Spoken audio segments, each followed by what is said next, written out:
Hey gang, what's up?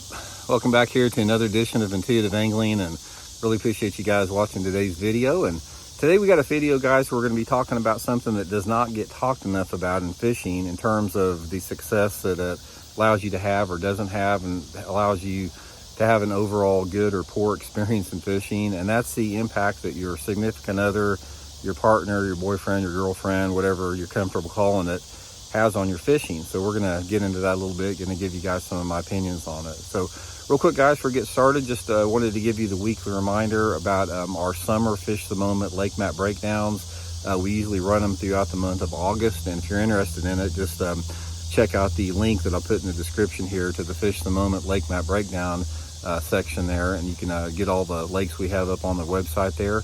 And if the lake you fish is not on our website, you can book a one-on-one virtual lesson with me, and we can go over any lake you want to in the country. So much appreciated.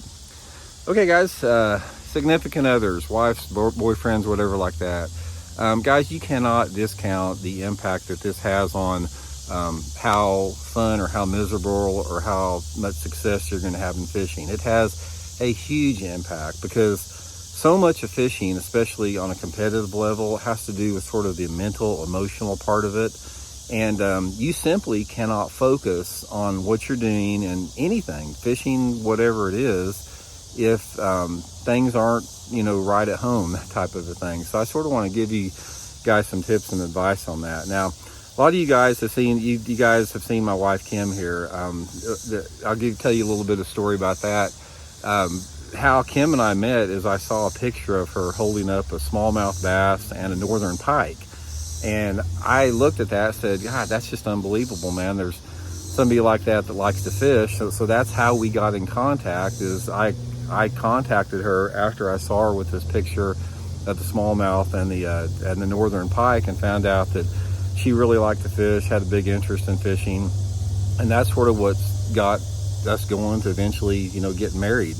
And I'm not saying that your significant other has to love fishing and has to want to be on the lake all the time, because like Kim loves to go to the lake. She loves to go fishing on the lake, but she's not like, obsessed with it. And I don't think that anybody has to have that. But one of the things that I think is important is it's very important to have a spouse that ideally that likes to fish a little bit. They don't have to. I'm not saying if you have a spouse or a partner that doesn't like to fish, everything's doomed. You don't, but you still have to have some support there that goes with it. Now, one of the things that I have seen cause a lot of issues with, just observation of my friends and everything out there, is fishing in general is a pretty selfish sport. And it's okay if you're single. If you're single and you don't have any responsibilities, you don't have, anyone that you answer to or share a life with, then it's pretty much a non-issue, guys. But if you're in some type of a relationship and you want to spend time with that other person, and that other person wants to spend time with you, fishing can be extremely challenging, difficult, even more so if it's done on a competitive level, because it takes so much dang time. I mean, that's the only way people get good at fishing, is to spend a lot of time on the water. And obviously, if you spend a lot of time on the water and your significant other is not on the water with you or doesn't care that much about fishing, it can cause some real issues. So I think one of the things that's real important, and here's a little bit of advice I'll give you. I'm not telling you to undermine your relationship now if that doesn't exist for you there.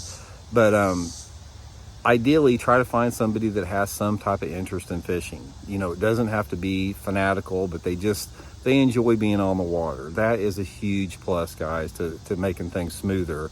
But even more important with that is you have to find somebody that realizes that part of your being, as far as the fishing part of it, that's who you are a little bit. And if you try to rob somebody of that part of their being, that who they are, that's never going to turn out good. So the person that you're with has got to realize that when they are with you, or by being with you, they have to sort of accept the part that fishing is part of it too. And if you try to chip away with that, if another person tries to chip away with that and undermine it, then that can cause some issues there.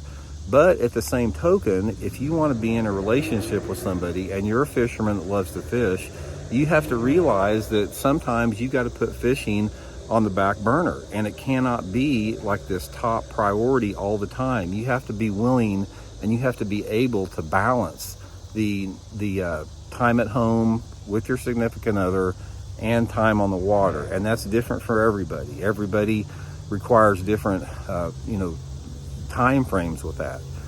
But ultimately, like I said, this is one of the biggest things that affects people's fishing on any level. With that is how good things are going at home. And I don't mean the success you have, but I mean, because it can or cannot relate directly to your obvious success, but I'm talking about how your state of mind is when you're on the water, whether you're happy and you're focused on your fishing, or whether you're distracted about what something's going on at home, or somebody's mad at you, or this or that. You really have to have a balance, and it's not easy, guys. That's why I always say that any type of competitive sport, it takes work with two people to make it work, because it is a challenge with that a little bit. But anyway, guys, I would suggest, like I said, if you're not in the relationship, find somebody like I did with Kim that likes to fish, likes to be out on the water. That goes a long way, because it's fun being with somebody that likes to fish. I mean, when you can share that excitement, it just makes fishing all the way around that much better. So anyway, it's just my 2 cents there. Hope you guys are doing good. We'll talk later.